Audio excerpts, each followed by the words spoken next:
punya satuan. Kelihatannya satuannya Katanya apa? identiknya dengan energi bebas Gibbs. Oh ya, berarti sama itu ya Pak. Iya, betul. Berarti sama ya sama, Pak? Sama, iya. Cuma ya itu kalau plan satuannya nggak punya satuan, nah itu yang harus diingat sehingga apa? Oh gitu. Makanya kan jauh ya ininya.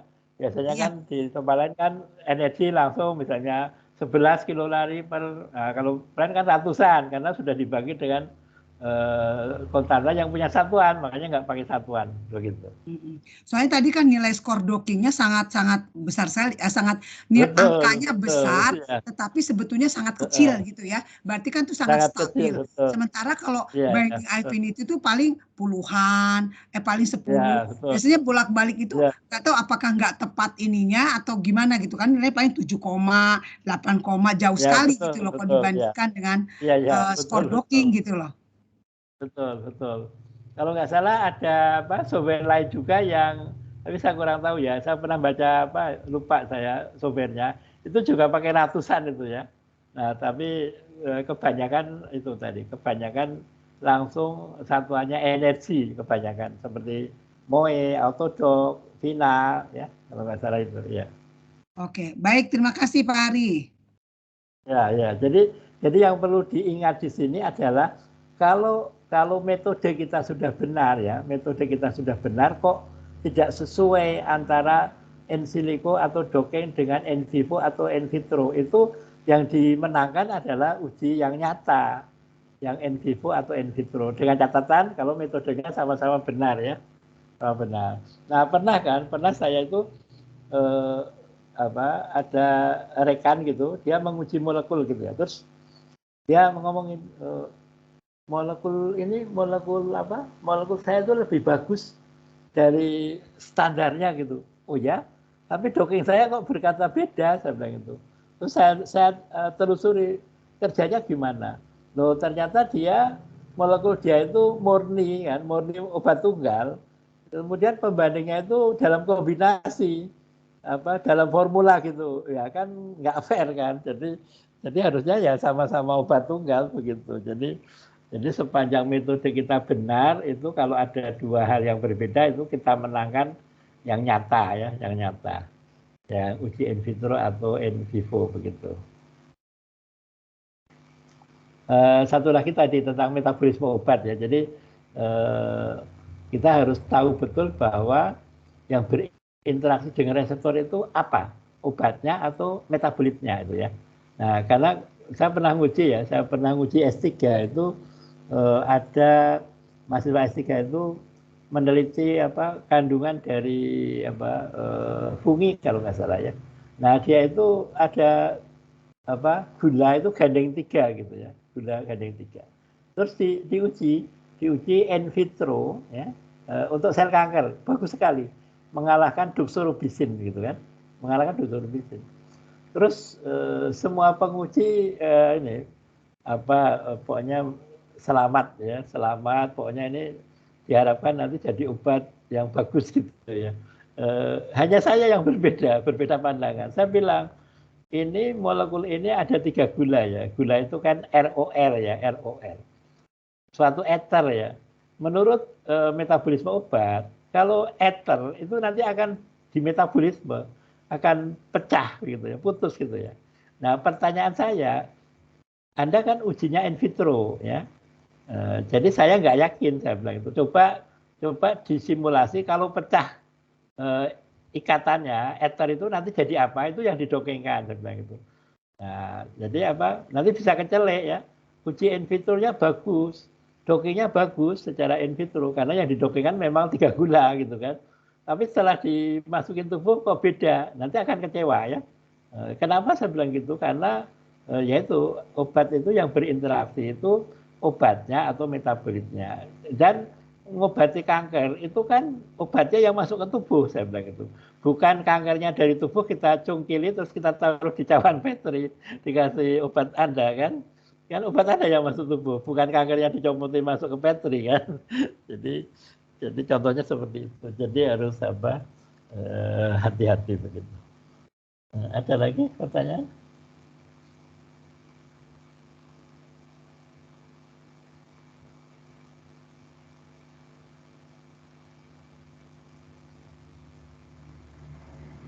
Nggak ada? Kalau nggak ada akan saya lanjutkan lagi ya dengan ini, mengapa menggunakan plan ya. Nah, ya udah ini belum tadi.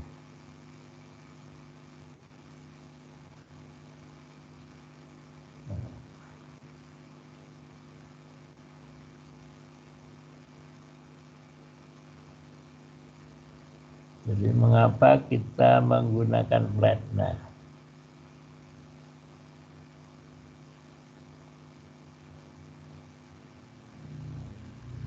Nah ini apa softwarenya plan ini ya. Ini insya Allah masih bisa kita klik ini ya. Nah, kita klik alamatnya.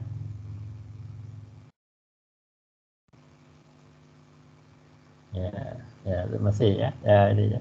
Jadi webnya ini ya, kalau pengen apa mempelajari ya ini plan ya. Di sini ada dijelasin tentang apa ini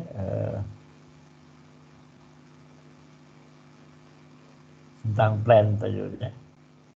Nah, jadi garis besarnya adalah bagaimana semut itu mencari makanan ya dari sarangnya ya, dengan feromonnya itu ya. Ini orangnya pintar banget ini ya. Kalau saya kan hanya pengguna ya. Orangnya ini makan apa ini? Korp sama Eknat dan Statsel ini ya. Jadi dia bisa menirukan itu ya. Jadi apa? Luar biasa ya. Nah, jadi ini webnya ya, ini webnya.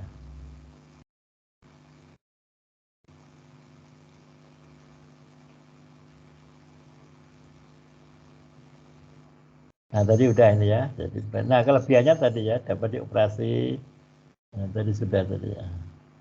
Kelemahannya tadi sudah juga ya. Nah, apa plan ini berjasa ya. Jadi dulu di UGM itu kalau dies ulang tahun itu sering ada ini lomba ya, lomba tentang inovasi paten ya, proposal inovasi paten. Nah, saya udah 3 kali menang gitu ya. 3 kali menang, jadi alhamdulillah dapat 50 juta untuk penelitian gitu ya, ngajak mahasiswa, alhamdulillah bisa gratisin, mereka lulus cum laude gitu ya.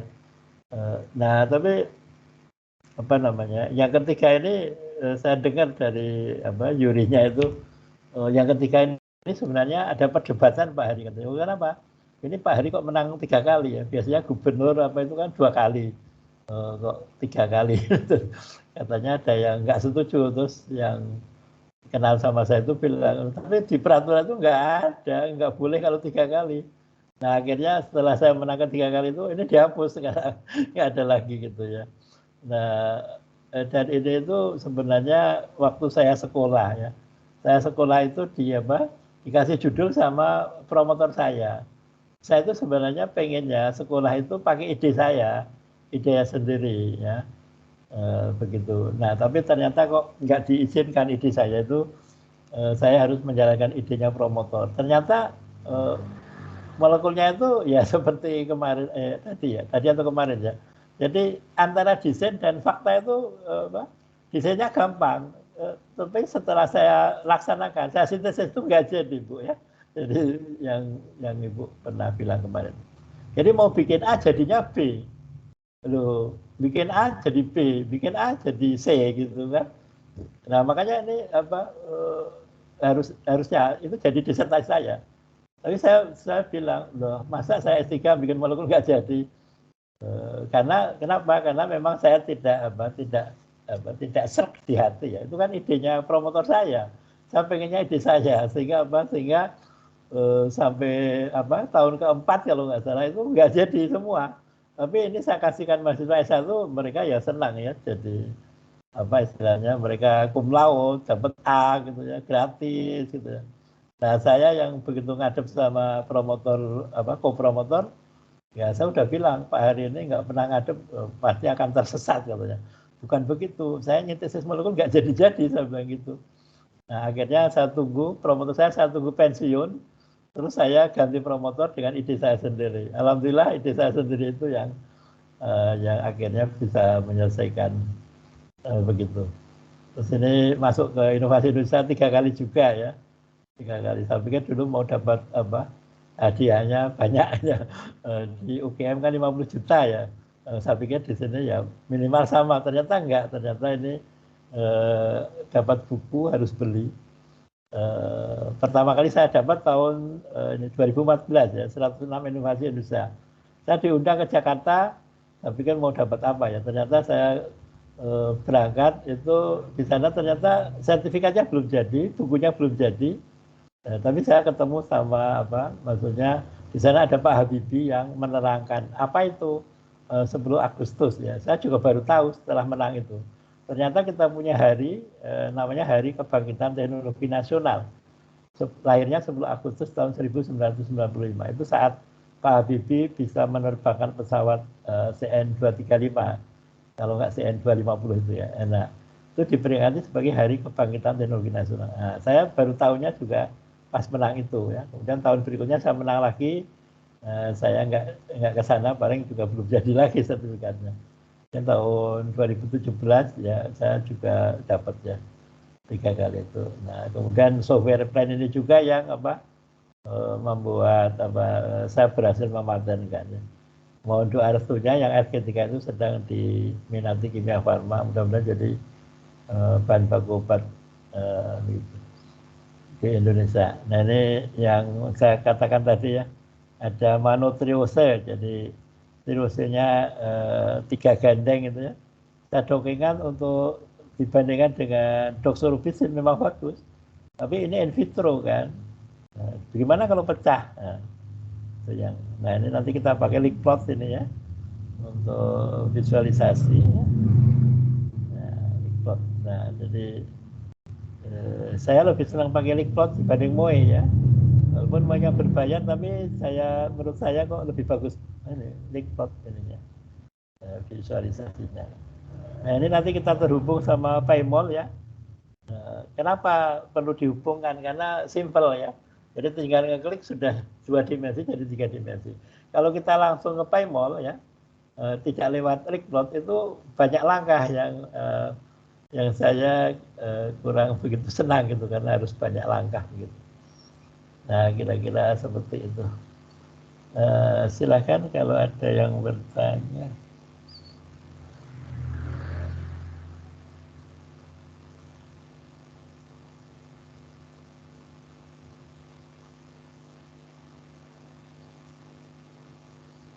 Ada yang bertanya, silakan.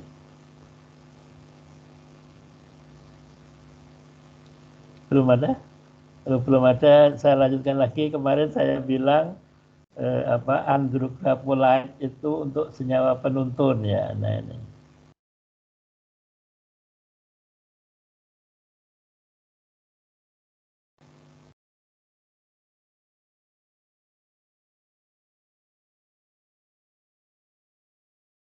Nah, kelihatan share screen saya tentang andrographite.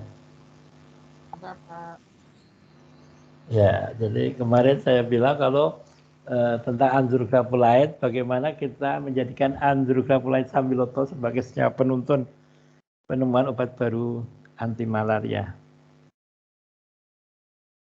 Nah, jadi kita mulai dengan malaria, penyakit mematikan di beberapa belahan dunia dan seterusnya ya.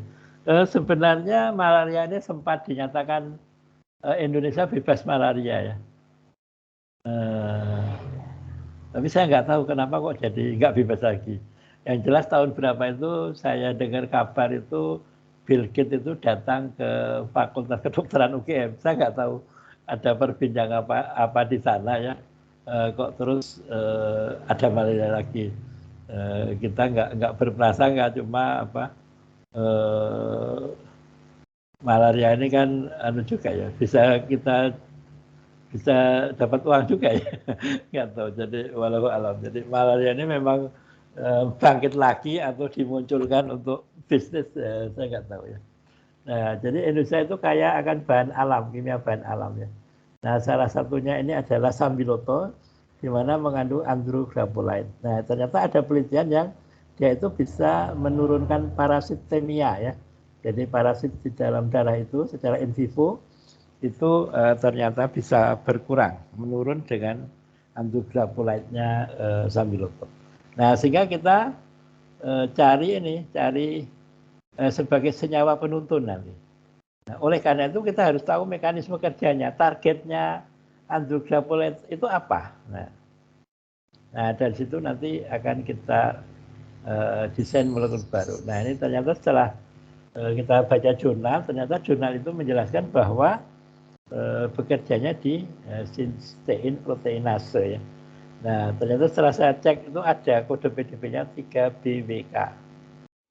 Nah jadinya aktivitas biokimiawi dalam vakula makanan parasit malaria. Nah sehingga kita download ya, ini kalau kita buka pakai Marvin ya, cysteine protease falciparin 3. Nah kemudian kita, nah ini ya, ini CNA-nya kita ambil ya. Nah jadi perumahan bagaimana mekanisme andrografolate dan desain senyawa yang dapat mempunyai potensi lebih kuat dibanding grafolate, andrografolate. Jadi kalau nengok strukturnya, nah kita validasi dulu ya, validasi kode PDB tadi dengan preparasi protein dan replikan, kemudian preparasi ligan dengan Marvin, kemudian kita dokengkan ya, Ini dokengnya masih pakai pentilvirunik ini ya, PPT-nya. Sekarang kita pakai CMD ya, besok kita praktek. Nah ini kode PDB-nya ini ternyata valid ya. 1,5 ya, jadi bisa kita lanjut ya. Nah, kemudian kita dokengkan ya, senyawa desain ya. Kita bandingkan sebagai pembanding tentu saja itu tadi ya, andrografolate dan beberapa molekul yang sudah diketahui bekerja di situ dan beberapa desain molekul saya. Ada 3 ini ya. Nah ini kita lihat ya. Jadi ini native ligand yang paling kiri atas ini native ligand ya, yang ada di kode PDB ya. Kemudian yang HPRR2 ini desain saya. Nah, saya sering menawarkan tapi kadang-kadang nggak ada yang nanya. Mudah-mudahan di kelas ini ada yang nanya ya. Saya mengharapkan ada pertanyaan gini, kok saya bisa molekul kayak gini gimana ceritanya gitu ya. Tapi sering nggak ditanya itu. Sudah saya tawarkan. Ya. Kemudian ada RRHP1 ya seperti ini strukturnya. Kemudian, nah ini andrografolate. Jadi kalau saya nengok andrografolate itu, wah kalau saya suruh bikin, kayaknya saya nggak bisa deh.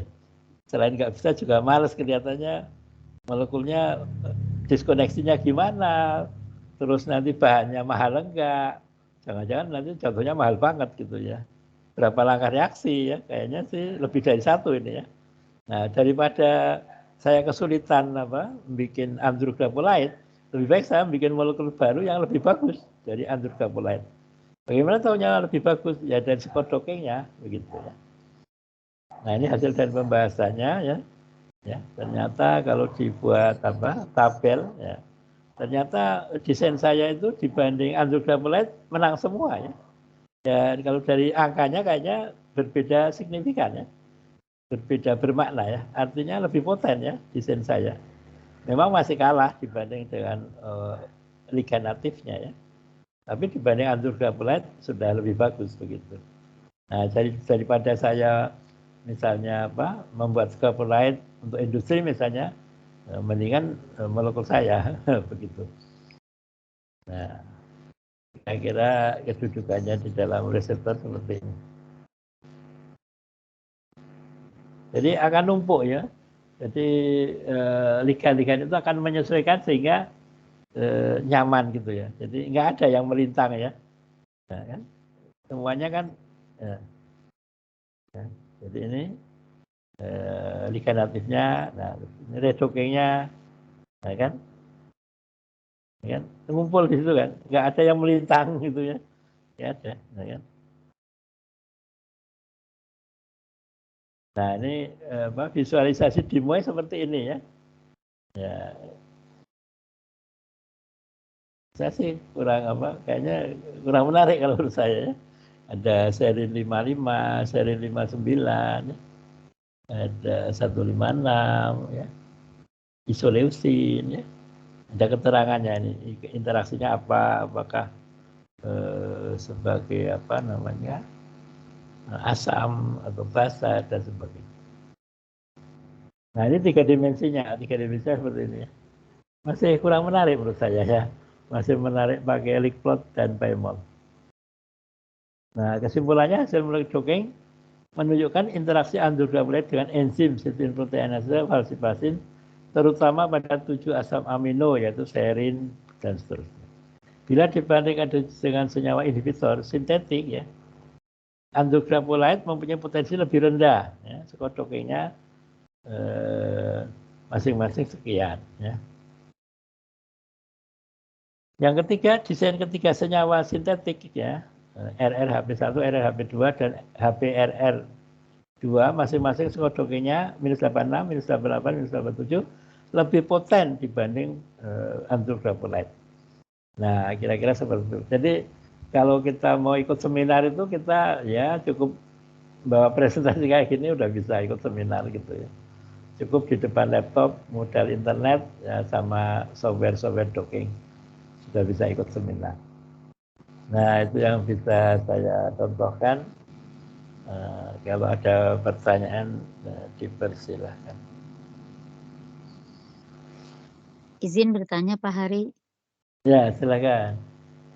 Nah, itu Pak, saya bagaimana cara Bapak punya ide mendesain senyawa itu asal muasalnya itu pasti kalau misalnya disintesis pun pasti Bapak tahu ya bahannya A plus B plus C gitu ya Pak? Betul, betul. Ya, ini baru pertama kali ini ada yang nanya. Biasanya nggak pernah ditanya itu. Jasa tawar kan nggak mau nanya. Baik ya, kita lihat ya. Paling tidak kan jadi, bahan baku awalnya Bapak udah tahu gitu ya. Iya, iya. Jadi ini, nah ini ya. Ini, nah, contohnya ini ya. Contohnya misalnya HPRR2 gitu ya. Jadi itu ceritanya itu diawali dari waktu saya mendesain molekul, menemukan obat yang saya patenkan yang LG3 itu ya. Jadi saya nengok reaksi ya, reaksinya itu apa namanya di sana kalau apa paracetamol itu kan para aminofenol sama itu ya, sama apa namanya sama astat anhidrat ya. Nah molekul saya itu saya cari di apa di jurnal itu ada yang mirip ya, membuat molekul saya itu ada yang mirip ya. Yang saya desain itu kan para hidroksi fenilurea ya. Jadi apa mungkin bisa saya gambar dulu ya biar saya gambar.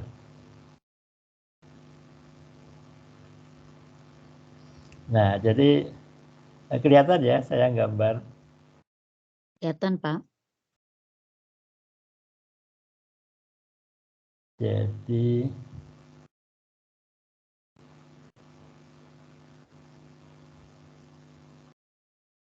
NH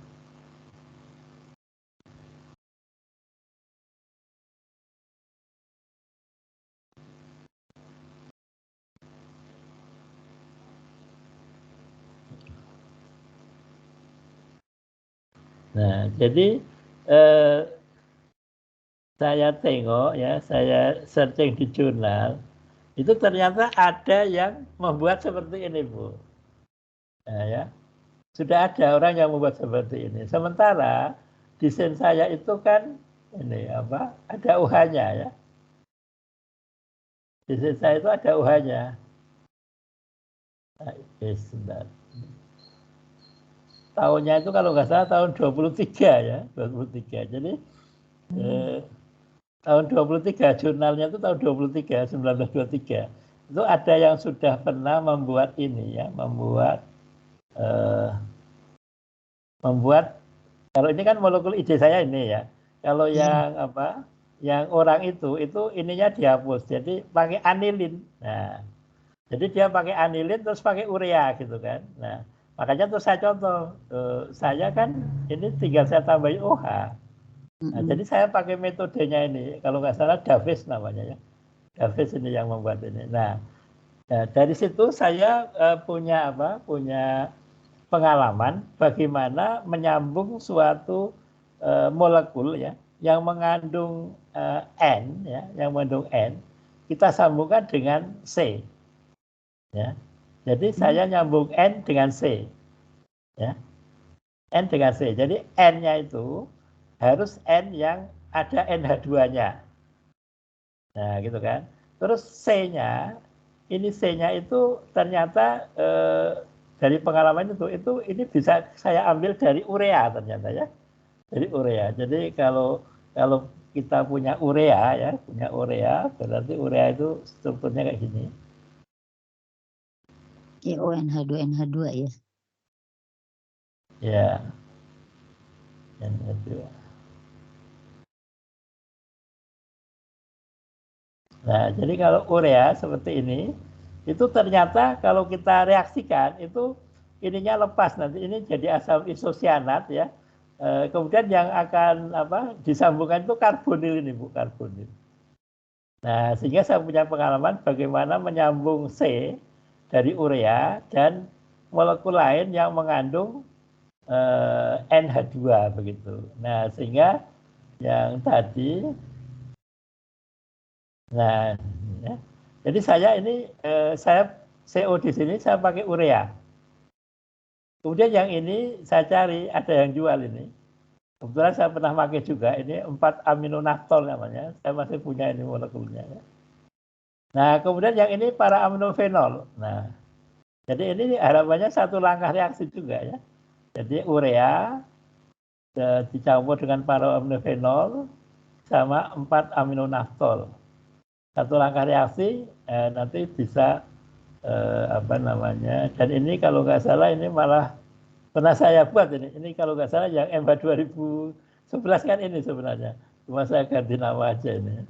Nah seperti itu. Nah yang ini juga yang itu NH ini juga ya, ini pakai para aminofenol saya masih punya banyak ini para aminofenol.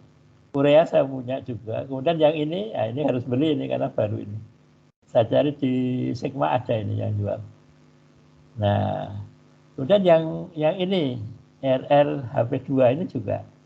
Ini dari urea saya ambil nanti. Kemudian ini 4 aminonaftol tadi saya masih punya. Nah, ini simetris kalau ini ya. Berarti ini 4 aminonaftolnya ada 2 sama urea. Udah. Sangat simpel. Nah, seperti itu, Bu. Ya, jadi kita modifikasi aja kanan kirinya begitu. Dan insya Allah itu satu langkah. Kalau yang HPR2 ini kan sebenarnya sama dengan MH 2011. Yang saya paten kan sebenarnya ini. Cuma saya ganti kode aja. Kalau yang ini belum pernah saya buat kalau yang ini sama ini.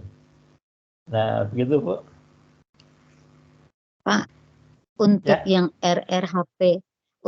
RRHP2 itu kan itu ada 2 molekulnya yang simetris. Betul. Di naftol itu ya Pak? Ya. Jadi untuk misalnya Pak desain untuk jadi begini berarti naftolnya itu stoikiometriknya 2 kali dari si urea begitu? Betul. Oh. Nah cuma di sini ada keistimewaan Bu. Urea itu yang kita ambil kan sebenarnya bukan ureanya Bu. Jadi urea itu nanti akan jadi asam isosianat ya. Nah asam isosianat itu sangat titik didihnya itu sangat rendah. Jadi dia mudah menguap. Kemudian juga dia toksik ya, dia itu toksik. Nah sehingga apa? Sehingga ini tidak bisa dihitung dengan stoikiometri tapi dengan percobaan di lab. Jadi sebenarnya ureanya perbandingannya berapa ya. Kalau secara stoikiometri nanti nggak cocok ya. Jadi kita hitung di lab gitu kan. Nah ternyata perbandingannya ini kalau nggak salah 2:9,5 ya. Jadi ureanya lebih banyak. Kenapa? Karena nanti ureanya itu yang kita perlukan hanya isosianat. Nanti NH3-nya terbang, kita buang di lemari asam. Nah untuk desain industri itu sama Profesor Wahyudi itu, ini jangan dibuang Pak Hari, ini bisa jadi uang ini. Kita tangkap pakai sulfat, nanti jadi amonium sulfat, jadi pupuk katanya. Jadi molekul saya yang argitika itu selain menghasilkan argitika itu menghasilkan pupuk amonium sulfat begitu, Bu. Oh, terima kasih, Pak. Ya. Luar biasa, Nah, Bapak. jadi nggak susah ya. Kelihatannya kalau nggak dijelasin susah ya. Molekulnya kok kayaknya gimana gitu. Padahal ini satu langkah aja. Satu langkah. Memang kalau yang ini harganya cukup mahal, Bu. Yang 4 aminonaftol ini 5 gram itu dulu 3 juta. Sekarang udah berapa ya? Udah. Tapi kalau algitika itu murah sekali itu. Para amnofenol itu karena mau nyaingi paracetamol, jadi harus lebih murah ya. Kalau lebih mahal nanti nggak mau itu investornya begitu. Begitu. Ya, terima kasih, Pak. Ya, ya.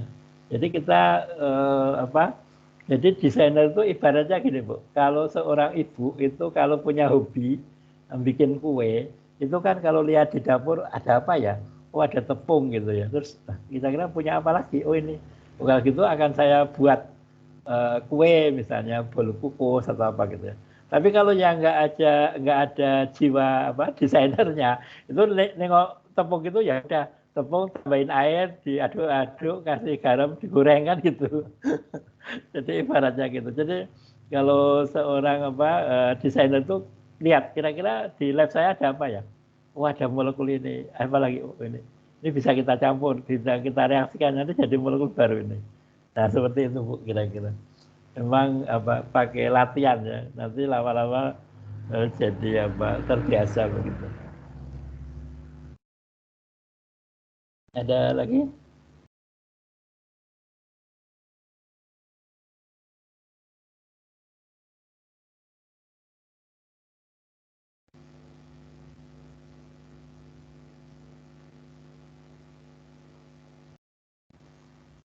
Kalau nggak ada, jadi banyak ya. Ada lagi ya. Oh, yang boron ini mungkin perlu juga ya. Nah, kita tengok yang boron. Nah, masih kelihatan slide saya? Kelihatan, Pak. Ya, Pak. Ya. Jadi di sini desain molekul boron HAWA gamma 2 sebagai pembawa radioaktif boron untuk terapi kanker payudara ya. Jadi selama ini itu kanker payudara itu diobatin dengan tamoxifen ya. Ini bla-bla-blanya masih kurang, ini tahunnya masih 2015 ya. Harus ditambahin data kalau dipakai presentasi. Nah, jadi kita bicara karsinoma mama ya. Itu untuk bumbu-bumbu. Untuk bumbu-bumbunya. Jadi selama ini diobati dengan tamoxifen ya. 20 mg ya tamoxifen. Nah, ya tadi sudah saya katakan tamoxifen itu ada yang bekerja adalah 4-hidroksi tamoxifen ya, 4-hidroksi tamoxifen. Dan kita bicara tentang mekanisme kerja tamoxifen dan nah ini yang penting ya. Jadi tamoxifen ini sebenarnya saya jadikan start of art atau prior art ya. Jadi molekul yang punya kekurangan itu apa? Salah satunya adalah tamoxifen. Kita expose kekurangannya apa? Oh dia oke, mekanisme kita tampilkan. Ini masih mekanisme ya. Ini masih. Nah, nanti akan kita efek samping ya.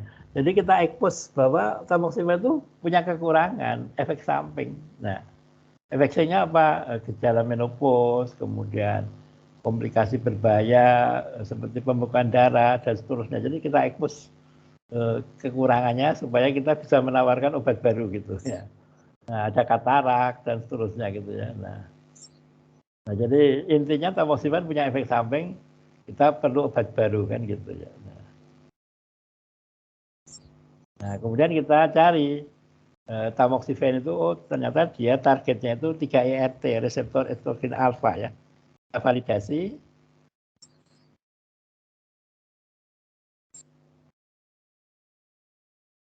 Udah valid ya, valid 1,4 ya. Oke. RMSD tadi udah ya 1,4. Nah, kemudian kita desain molekul ya. mendoktrinkan senyawa uji ya, kita akan mendesain molekul. Nah, kita mulai dari kurkumin ya. Nah, yang sudah dikenal orang ada kurkumin. Nah, ini ada namanya apa? Fenilboron ya. Jadi fenilboron. Jadi ini sebenarnya molekul saya ini bukan untuk kerja biasa sebenarnya, tapi untuk BNCT ya, BNCT boron nuklir capture therapy ya. Jadi tahun berapa itu pernah ada apa, orang Jepang ke farmasi, dia apa, bercerita tentang BNCT boron nuklir capture therapy ya. Jadi pasien kanker itu masuk ke ya apa, setelah diinjeksi oleh obat itu dia masuk ke reaktor nuklir ya.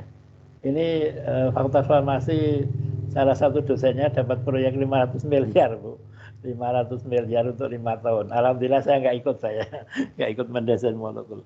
Makanya terus saya iseng-iseng coba tak desain molekul gitu ya, BNCT. Nah, jadi orang Jepang itu membicarakan yang ini apa, fenilalanin boron ya. Nah, yang saya tunjuk ini, yang sebelah kiri atas. Nah, fenilalanin boron. Ini ternyata apa? Ternyata masih kurang bagus ya. Masih kurang bagus karena apa? Karena fenilalanin kan di tubuh kita ada juga ya. Jadi intinya itu nggak bagus. Kemudian berapa tahun lagi itu orang Jepang itu balik lagi ke farmasi UGM sudah membawa molekul yang baru, yang lebih bagus gitu ya. Nah, saya harus saya batasi membicarakan apa proyeknya. Yang jelas seperti itu ya. Jadi proyek itu namanya BNCT. Nah itu tadi ya, molekulnya kebetulan kalau nggak salah masih derivatnya kurkumin ya. Tapi saya batasi untuk membicarakan itu. Udah itu setelah nanti pasiennya diinjeksi misalnya dengan obat itu masuk ke reaktor nuklir. Nah, nanti ditembak sama neutron. Nah, nanti neutron itu akan menembak boron ini ya. Jadi molekulnya harus mengandung boron ya. Nah, mengandung boron ini. Nah, boron ini ditembak nanti akan mengeluarkan terurai boronnya menjadi litium dan sinar alfa. Nah, sinar alfa itu yang dalam jarak pendek dan dia nempel di reseptor estrogen alfa. Itu nanti bunuh kankernya. Sangat tepat ya, sangat tepat. Nah, jadi itu. Nah, sehingga ini kemudian akan saya coba dokingkan ya. Nah, saya mendesain ini ya, boron HF gamma 1 dan boron HF gamma 2. Kalau Ibu perhatikan ini kan dari para aminofenol tadi ya. Para aminofenol double, kemudian ini boron saya ambil dari B2O3. Diskoneksinya di sini ya. Nah, kalau ini juga ini dari EMBA 2011 ya. Ini para aminofenol, yang ini 4 aminonaftol ya, tambah B2O3. Jadi simpel-simpel sebenarnya ya. Nah, kalau ini PGB1 ini enggak ada boronnya ya. Nah, ini PGB0 ya, yang sangat terkenal di dunia. Dipatenkan di Amerika, Jepang, dan di luar. Nah, ini apa? Salah satu yang saya unggulkan adalah boron HF gamma 2. Nah, jadi ini kalau Ibu perhatikan, ini B2O3, diskoneksi di sini. Ini para aminofenol saya punya. Ini 4 aminonaftor saya juga punya ya. Nah, ini hasilnya, hasil skor dokingnya waktu itu seperti ini ya. Hidroksitamoksifen ya. Jadi OHT, OH itu hidroksitamoksifen. Skor dokingnya -97, kurkumin sekian ya. Jadi kurkumin ini kalau dilihat skornya itu berbeda bermakna ya dibanding tamoksifen, hidroksitamoksifen. Boron HF gamma 2 juga kelihatannya masih kalah ya, berbeda bermakna.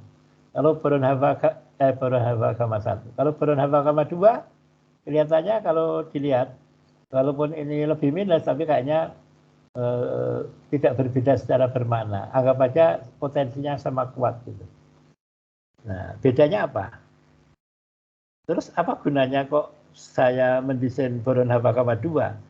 Padahal skor dokingnya sama dengan tamoksifen. Ya, karena tamoksifen tadi punya efek samping dan cara kerjanya masih konvensional ya, sebagai inhibitor estrogen reseptor alfa.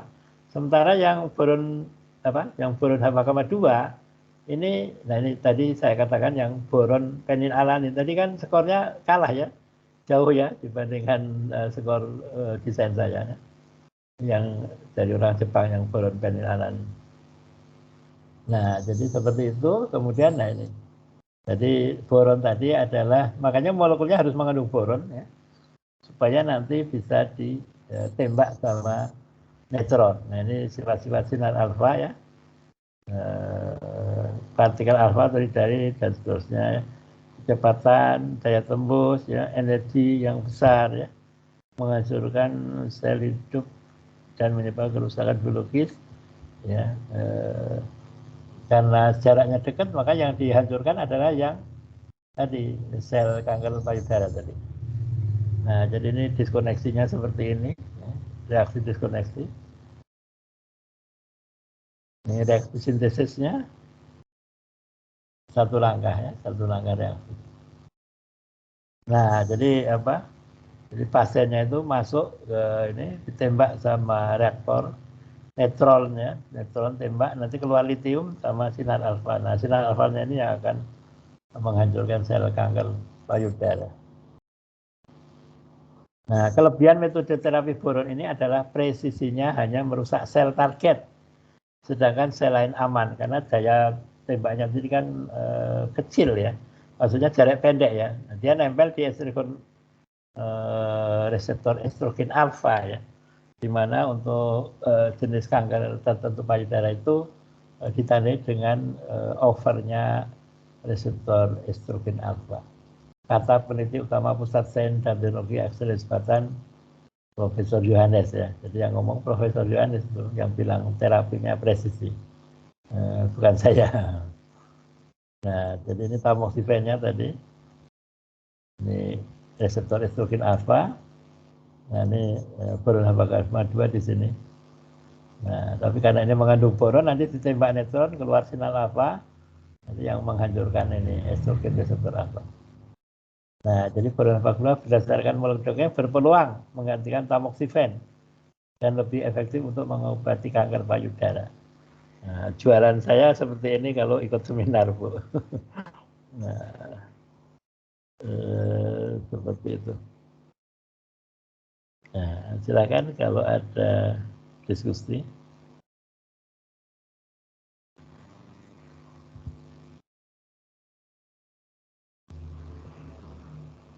Ada? Silakan.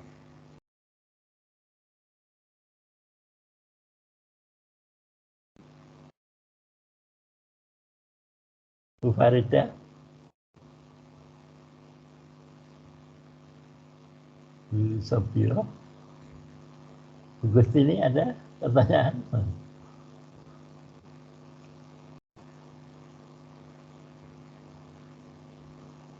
Silakan.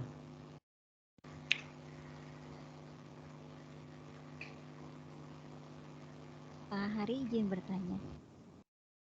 Ya, silakan. Ini tadi kan ada skor docking, kemudian ada juga yang menggunakan energi bebas ikat gitu ya Pak, untuk parameter hasil dockingnya. Nah ini sebetulnya yang penting itu kan nanti membandingkan dengan ligan pembandingnya ya Pak ya. Karena Betul. kalau saya lihat dari skor docking yang plan ini kan sampai berapa tadi 89 gitu ya. Nah itu, nah kalau menggunakan katakanlah ya SARA itu -7 gitu ya, atau menggunakan auto Dokvina itu bisa ya seperti itu. Nah itu kan antara tools 1 dengan tools yang berikutnya itu kita nggak bisa bandingkan apple to apple gitu ya Pak Hari ya. Ya, betul. Jadi yang penting kita membandingkan hasil docking kita dengan satu tools itu dengan ligan pembandingnya begitu ya Pak. Misalnya ya tadi misalnya ini seperti itu ya Pak ya. Betul.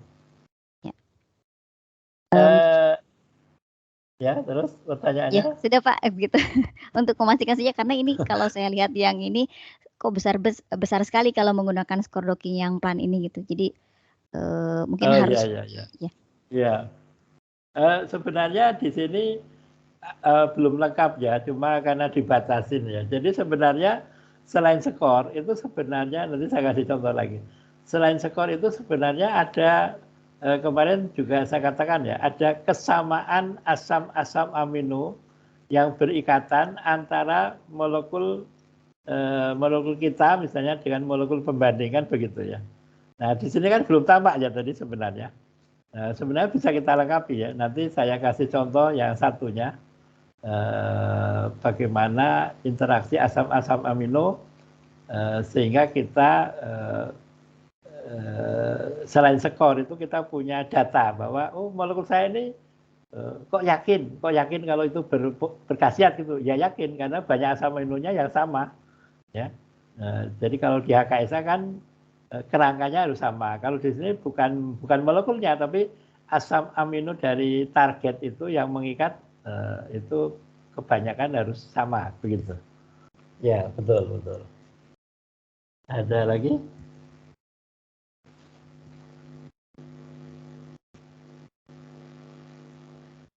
Boleh tanya lagi, Pak Hari? Ya, silakan. Pak Hari, berarti yang untuk docking ini ketepatan pemilihan reseptor yang utama dulu ya Pak ya? Betul. Jadi kalau salah milih reseptor ya sudah salah. Dan itu juga saya pernah juga itu ya, ini ujinya apa, reseptornya apa, kok kayaknya nggak nyambung ya. Jadi saya juga heran ya waktu saya membantu Profesor Retno. Loh ini kan istrinya Bapak itu Pak Menteri pendidikan itu kan sudah mau pensiun, pengen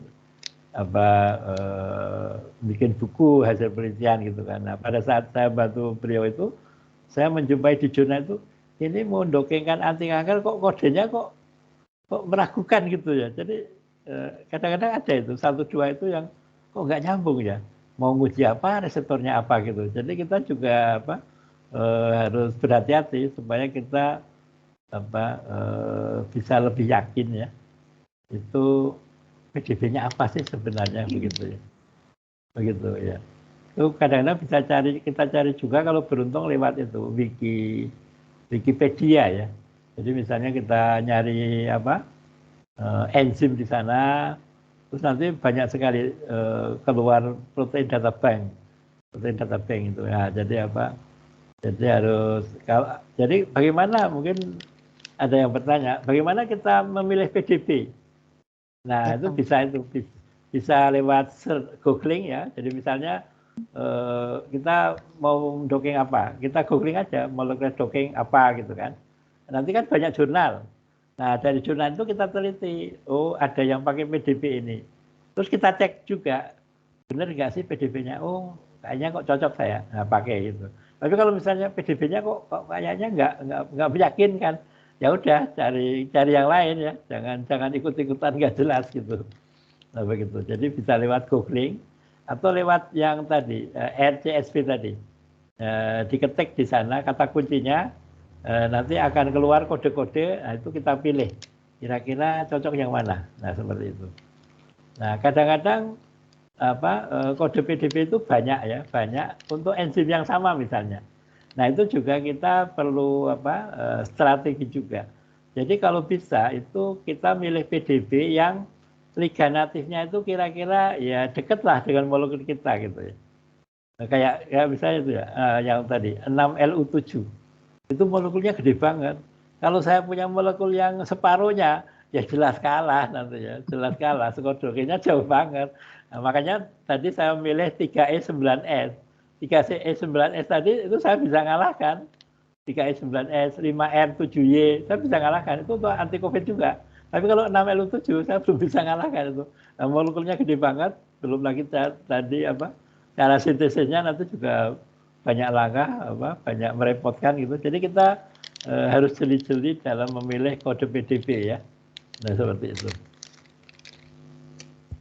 Terus Pak, seandainya yang sering ditemui nih Pak, saya begitu kode PDB dibuka, searching terus sampai bawah-bawah, kok ligannya banyaknya ada gliserol lagi gitu Pak. Iya, berarti kemungkinan dia nggak punya obat di sana Bu. Dari judulnya biasanya kelihatan Bu.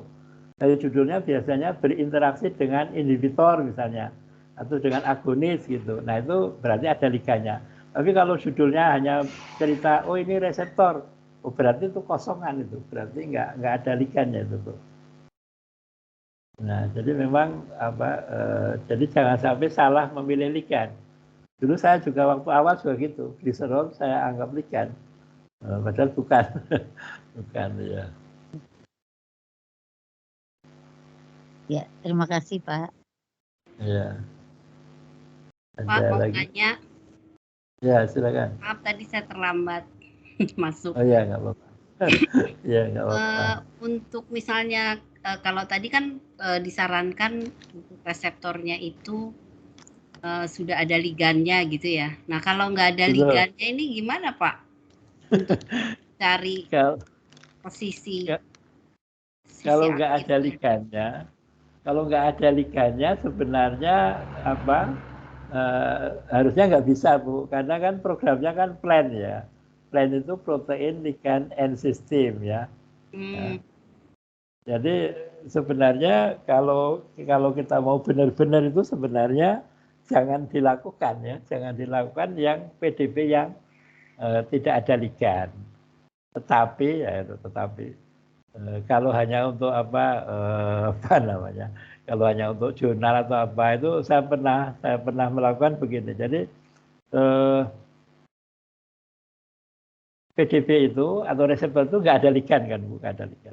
Terus saya cari jurnal, oh ternyata ada jurnal yang mengatakan dia punya molekul dan bekerja di situ, ya.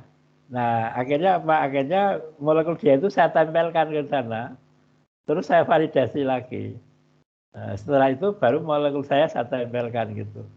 Jadi kalau untuk sekedar jurnal mungkin nggak apa-apa ya. Tapi kalau untuk menemukan obat benar kan nanti kalau salah kan ini resiko kan Bu. Kalau hanya jurnal kan kalau salah juga nggak apa-apa ya. Karena pengalaman juga ini Bu. Jadi jangan dipikir jurnal itu pasti benar ya. Ada juga jurnal yang namanya keberuntungan ya. Dan saya sudah buktikan Bu. Saya sudah buktikan gini ceritanya. Jadi saya saking senangnya sama mahasiswa karena dia tertarik ilmu saya itu, saya desainkan molekul. Kalau nggak salah waktu itu kandungan dari daun teh hijau kalau nggak salah. Saya dokengkan gitu kan, terus udah saya kasih ke dia. Itu belum selesai, belum saya validasi belum selesai lah pokoknya. Itu sama dia itu dipakai daftar seminar di Jepang Bu, seminar internasional dan lolos gitu kan. Dia lapor ke saya, Pak, saya mau ke Jepang, ngapain? Ini kemarin tuh yang Bapak kasih tuh saya masukkan, diterima Pak katanya. Itu kan belum saya validasi itu. Katanya data nggak benar sampah itu. Ya tapi diterima Pak, saya mau ke Jepang. Akhirnya dia ke Jepang. No, dia cerita, Pak itu mau masuk Elsevier Pak itu. Aduh, masuk Elsevier ya. Benar kan masuk Elsevier. Padahal itu data sampah itu. Nah, kebetulan ada yang tahu kan. Dia nanya ke saya, bahasanya halus. Pak, saya kok agak bingung ya. Ini apa ya maksudnya? Daripada panjang lebar saya kasih tahu. Itu sebenarnya data sampah. Saya bilang itu. Saya kasihkan mahasiswa, belum saya validasi, sudah diwajukan dan diterima. Jadi itu sebenarnya benar-benar sampah saya bilang itu. Ya, jadi saya mengalami sendiri. Jadi bagaimana jurnal itu tidak semuanya mesti benar.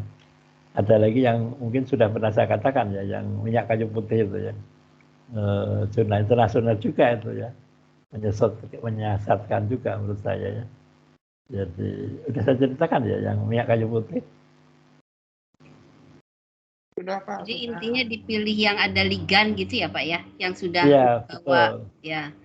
Kalau betul, misalnya kita ingin mendocking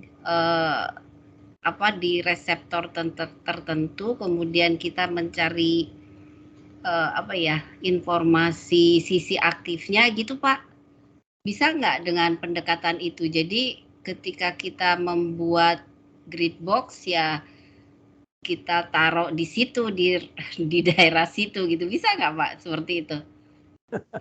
Ya. Jadi kalau yang saya lakukan kan karena di sini kan itu ya aslinya kan harus ada ligannya ya.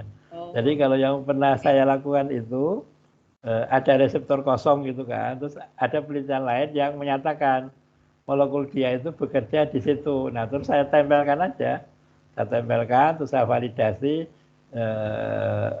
terus saya lakukan uji molekul saya gitu. Sebenarnya udah agak melenceng ya. Jadi kalau saya sarankan kalau masih bisa cari reseptor yang ada ligannya ya. Mungkin harus banyak nyari begitu ya. Ya, harus baca karena ya, kalau tanpa ligan itu kan sebenarnya kita banyak teori kan. Sementara kalau sudah ada ligannya itu kan hasil dari lab basah ya. Jadi lebih jelas penelitian kita. Kalau nggak ada ligan kan sebenarnya kita berandai-andai ya. Berandai-andai cuma berandai-andai gitu. Ya, begitu. Berarti ini targeted gitu ya Pak, metodenya ya. Okay. Iya, dan lebih valid kan kalau ada pembandingnya, ada yang bisa kita saingi kan. Jadi kita kalau mau ngomongin molekul kita aktif, gimana cara ngomongnya? Nggak ada pembandingnya. Kalau ada pembandingnya kan, molekul saya lebih aktif, buktinya lebih stabil kan.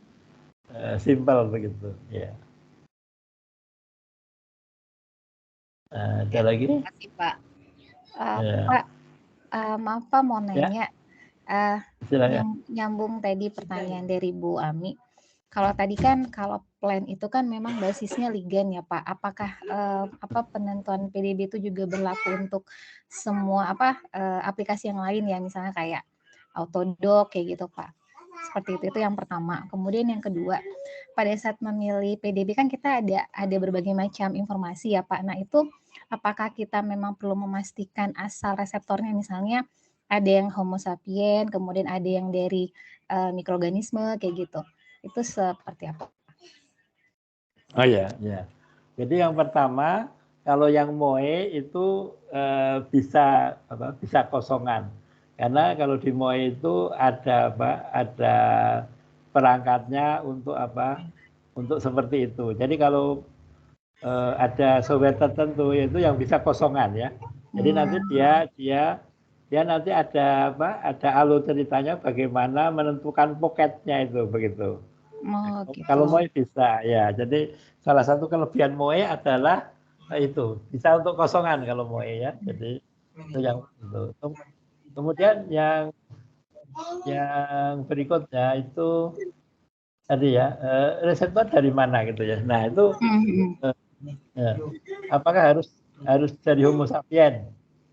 Nah kalau pendapat pribadi ini, kalau saya begini, biasanya itu kan pakai uji preklinik ya, ujinya kan di hewan coba, jadi tidak selalu harus human ya. Jadi justru molekuler daging ini kan sebenarnya untuk konfirmasi ke hewan coba. Jadi menurut saya tidak harus ke human, justru nanti kita bandingkan dengan in vivo ke hewan coba. Jadinya justru molekuler daging ini kan tadi saya katakan untuk mengurangi jumlah penyiksaan ke hewan coba ya. Apalagi kalau misalnya untuk antibakteri ya, kalau antibakteri berarti kan dinding sel kan dari bakteri ya. Jadi disesuaikan seperti itu ya. Jadi kita lihat, kita sesuaikan dengan keperluan kita. Yang jelas kalau saya yang jelas ini kan sebagai pengganti uji in vivo. Jadi preklinik jadi konfirmasi kan ke preklinik bahwa docking kita ini ada kesesuaian dengan uji in vivo di hewan coba kan begitu ya. Jadi untuk konfirmasi preklinik sebenarnya. Tapi kalau misalnya mau human gitu ya nggak apa-apa ya. Itu tergantung nanti yang reviewernya begitu. Oke. Berarti Pak yang tadi artinya memang kalau untuk plants itu harus ada ligan ya. Tapi kalau untuk aplikasi yang lain dilihat dulu ininya ya. Maksudnya kelebihannya apakah bisa tanpa ligan atau enggak? Yang jelas MOE itu bisa kosongan ya. MOE yang bayar 40 juta per tahun ya betul. Ya. Apalagi oh ya, pemilihan PDB tadi juga kadang-kadang ini resolusi ya. Resolusinya itu kalau bisa di bawah 3 ya, di bawah 3. Berarti tadi untuk asal kita melihat dari tujuannya nanti apa, kalau misalnya nanti kita targetnya itu ke human, berarti kalau bisa memang human gitu kan ininya reseptornya. Kalau misalnya kayak antibakteri berarti bisa ke mikrob gitu ya Pak ya? Ya, nah, contoh yang lain misalnya kita mau neliti itu enzim tirosinase ya kalau nggak salah, yang untuk anti aging itu ya. Nah, anti aging itu kan nanti akan kita terapkan ke manusia ya. Nah, itu dicari yang reseptornya human itu, kalau itu bisa ya gitu. Terus juga pH ya, kalau di kulit kan pH-nya bukan 7,4, itu bisa kita atur nanti pada waktu preparasi ligan. Itu jangan di pH 7,4 tapi di pH kulit berapa begitu ya. Jadi bisa kita sesuaikan dengan kebutuhan begitu. Oh iya, baik. Terima kasih Pak. Ya. Ada lagi? Boleh izin tanya lagi Pak? Ya, silakan. Kalau tadi targetnya misalnya in vitronya lipase pankreas. Nah, lipase pankreas kan kalau in vitro tuh dari babi ya Pak ya? Iya. Oh, berarti di PDB-nya cari yang POC gitu ya Pak? Iya. Jangan cari yang human gitu. Kalau mau gimana tadi?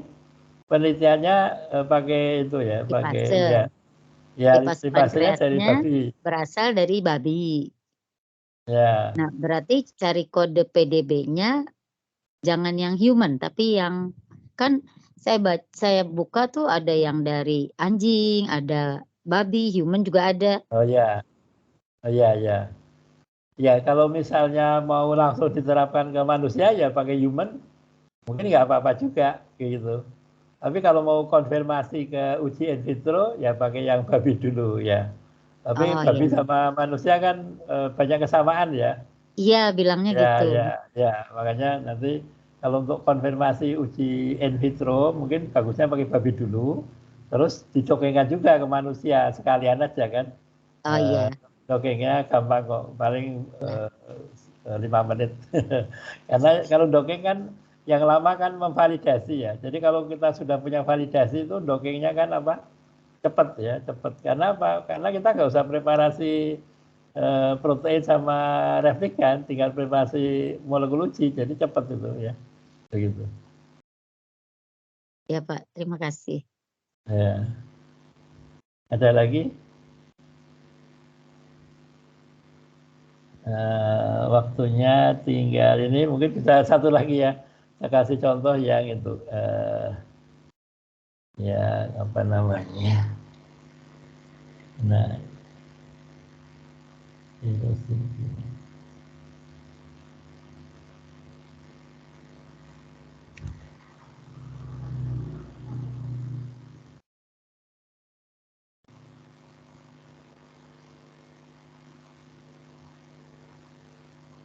Nah, ini yang ada ini. Molekulnya sama ya. Jadi molekul itu bisa banyak target sebenarnya.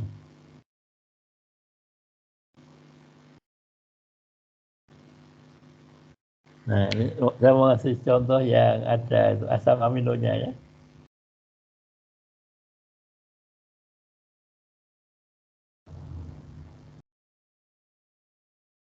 Molekulnya sama ya, boron haba gamma sebagai inhibitor tirosin kinase untuk anti kanker leukemia ya. Ini saya bawakan di ISCC Conference tahun 2020. Nah, jadi ceritanya tirosin kinase itu kan target beberapa kanker ya, salah satunya adalah leukemia ya, leukemia. Nah, kebetulan di sini ada obat namanya asanapteridin ya, asanapteridin. Itu pengobatan untuk leukemia ya, kanker darah putih. Nah, kita mencoba untuk mendesain molekul untuk menggantikan asanaptiridin. Kenapa? Kenapa kok perlu diganti? Karena dia itu bersifat genotoksik, ya, genotoksik. Nah, kita berharap molekul lain itu kalau asanaptiridin ini kan sudah jelas genotoksik. Kalau desain saya kan belum diketahui, jadi masih ada dua kemungkinan, genotoksik atau tidak kan begitu ya. Jadi molekul kita harus punya kelebihan. Ini ini sama, molekulnya sama ya, boron HWK 2 ini sebenarnya. Kita tempelkan di sini gimana? Nah, softwarenya, validasinya ya, kita validasi. Ini kalau nggak salah di YouTube saya ada ini. 7,4 ya. Kode PDF-nya 5LMA. Tiganya namanya asanaptiridin, memang untuk leukemia. Nah, ini ya. Ini validasinya hampir nempel persis ya, 0, berapa ini,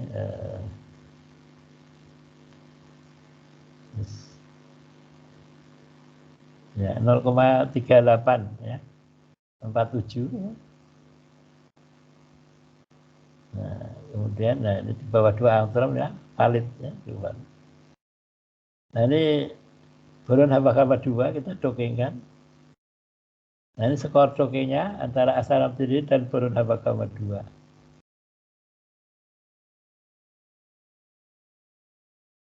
Ya, ini interaksi dengan MOE ya, 3 dimensi. 3 dimensi boron HWK 2. Lalu tadi asanaptiridin ya. Nah, ini kalau pakai Lickplot ya, seperti ini. Sebelah kiri itu asanaptiridin, sebelah kanan desain saya. Ini pakai MOE ya, 2 dimensi. Nah, di sini saya akan cerita kalau di dalam asanaptiridin dan boron HWK 2 itu ada kesamaan asam amino ya, yang saya bicarakan kemarin dan sekarang. Ya. Jadi ada 15 asam amino yang sama ya, yang sama. Nah, di asanaptiridin itu ada 3 asam amino yang berbeda. Di boron HWK 2 itu ada 4. Ada 4. Nah, bagaimana uji statistiknya?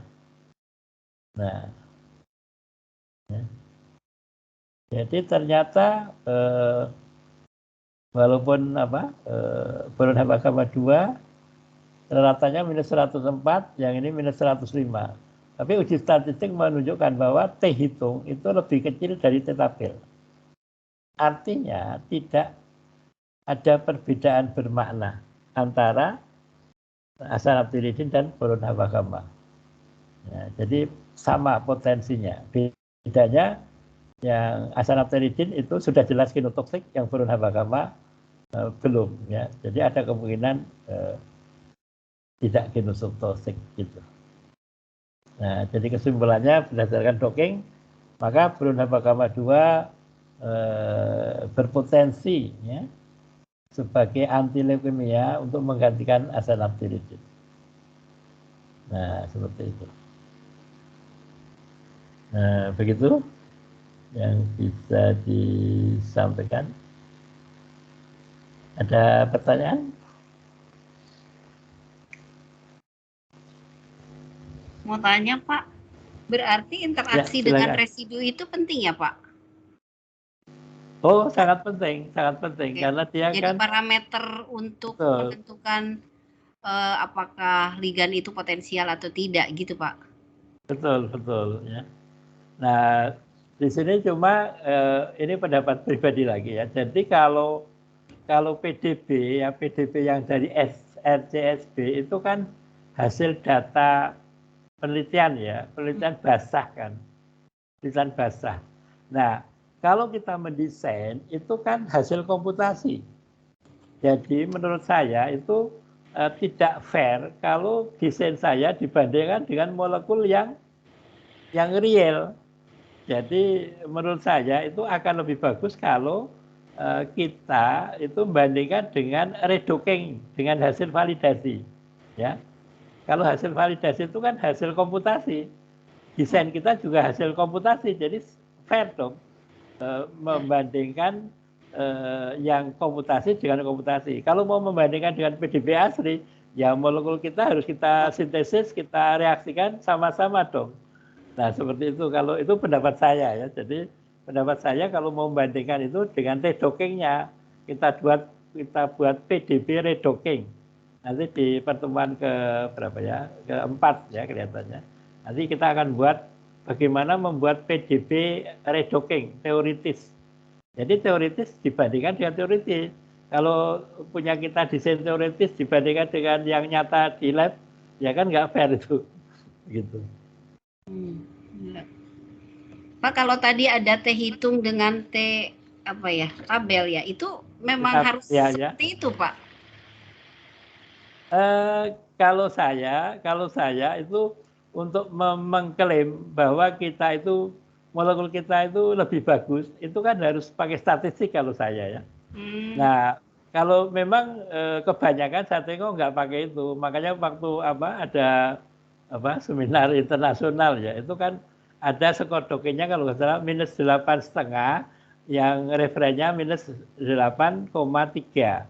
Terus presenternya bilang molekul saya lebih bagus, lebih poten dari referen. Terus saya bilang nggak bisa ngomong gitu, saya bilang gitu. Kenapa?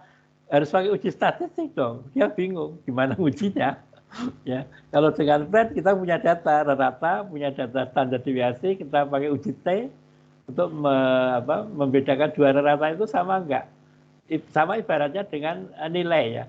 Nilai IP itu kan ada ringnya. Misalnya A itu 85 sampai 100 itu A.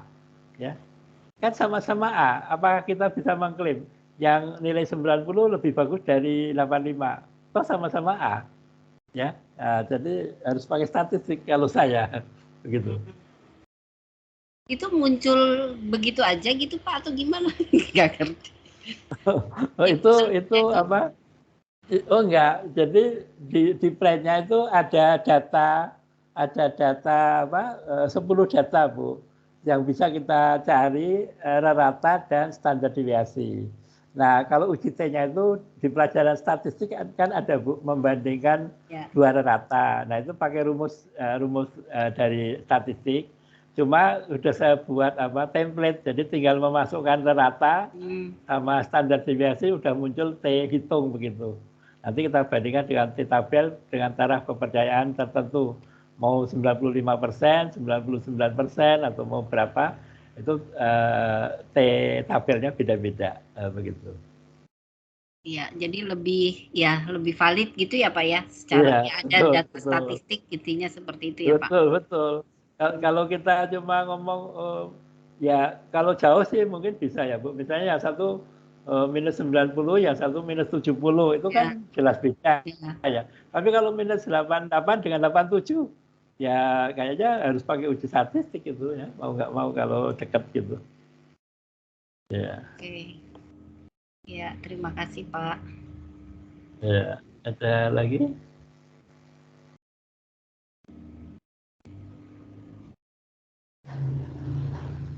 Rasanya kita tadi mulai jam 7 ya, kok rekamannya cuma 1 jam ya? Apa sempat terputus? Nanti kalau jadi 2 ya mungkin kita kita bagi 2. Ada pertanyaan, pernyataan? Ya mudah-mudahan yang saya sharing ini ada manfaatnya ya. Amin, terima kasih Pak. Gimana? Udah capek? Mau kita tutup? Boleh. Baik, kalau gitu alhamdulillah kita sudah selesai pertemuan kedua ya, membahas tentang SPDD dengan molekul tracking. Besok kita akan praktek memvalidasi 3LN1 ya untuk target paracetamol dan ibuprofen. Bagaimana molekul tracking bisa menjelaskan kenapa sih kok digabung? Apa memang ada gunanya? Apa memang bisa dijelaskan secara molekul tracking? Nah, seperti itu. Baik, kalau gitu saya akhiri alhamdulillah. Terima kasih atas kehadirannya. Yang tidak hadir juga terima kasih. Nanti akan nonton videonya ya. Mohon maaf jika banyak kesalahan. Saya akhiri. Assalamualaikum warahmatullahi wabarakatuh. Selamat malam, selamat beristirahat. Waalaikumsalam warahmatullahi wabarakatuh. Terima kasih banyak Pak. Ya, sama-sama. Terima kasih Pak. Ya, terima kasih kembali sudah hadir.